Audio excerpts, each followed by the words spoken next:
Takže ahoj, vítáme vás u dalšího videa, já jsem Terka, Míša přijde za chvíli a budu prodávat domácího mazlíčka a jmenuje se to nový domácí mazlíček a ne jak se brat králíčka. Takže prosím, pojď, začínáme. Zverimex. Dobrý den. Dobrý den. Chtěla byste nějakého domácího mazlíčka? Ano, chtěla, ale mám otázku. Proč se to jmenuje Zverimex? Jako zvíře? To vlastně nevím. Je to z nějakého jiného cizího názvu. Chtěla byste zvířátko spíš do domu nebo do domu? Venku. Spíš venku. Spíš venku. Takže to pro vás mám želvičku. Nebo chcete to aby to bylo chlupaté? Chlupatý. Aby se sem dalo mazlit. Dobře. Takže kočička nebo králíček? Kočička. Tu mám doma a je neskutečně otravná, tak asi toho králíčka. Králíčka, dobře. Tak já tady mám paninku a fandu. Oba jsou chlapci, teda. Ale teda chtěla bych se vás... Jo, pardon. A jak se ho mám vybrat? Chcete ho buď podle barvy, nebo podle, jak se k vám hodí? Já si vezmu oba. Hodí. Jak se k mě hodí? No dobře, tak jak se ke mně hodí, ale když se vezmu oba. Dobře. A jaká jste? Jste spíš klidná, nebo si ráda vytasíte drápky? No já jsem spíš taková klidná, no, ale umím se taky rozvádět. Ano, to asi každý. Dobře, tak já bych pro vás měla, tak si zkusíte nejdřív pochovat faninku a pak až fanouška. Takže, prosím, pomůžete mi to nadzvednout. Tady, počkejte, přichyťte mi to. Tady můžete vidět, jak se faninka u sebe v domečku.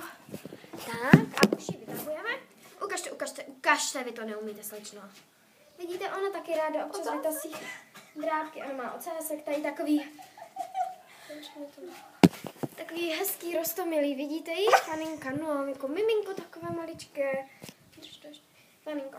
Tak, prosím vás, králíčka, ne, když si ho chytnete špatně, musíte ho držet takhle. A uvidíme, jak se k vám Fanny hodí. Prosím. Tak, počkejte,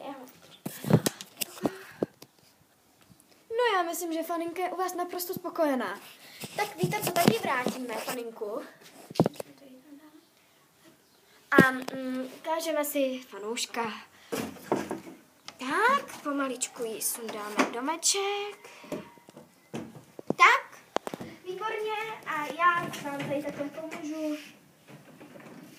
s fanouškem. Jenom jak si tady fanouškovi dá přichytit. Tak moment, já zavolám kolegyni. Prosím tě, Marto, pomůžeš mi? Ano, vezměme to. To je úplně jednoduchá soustava klecí, já posmějeme. Dobrý, takže slečno, tady máte fanouška.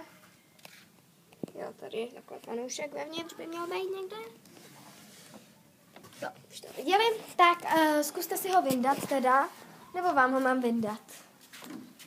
Radši si ho vyndáte, dobře? Jo, tasí drápky.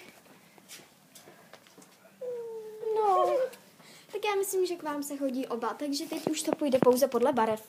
Chcete oba? Chcete oba? Výborně, skvělá volba. Tak, zavřeme klícky. Klícka jedna je zavřená. Klícku dvě si taky vyndáme. Nech to. Tak a králíčky už vám beru.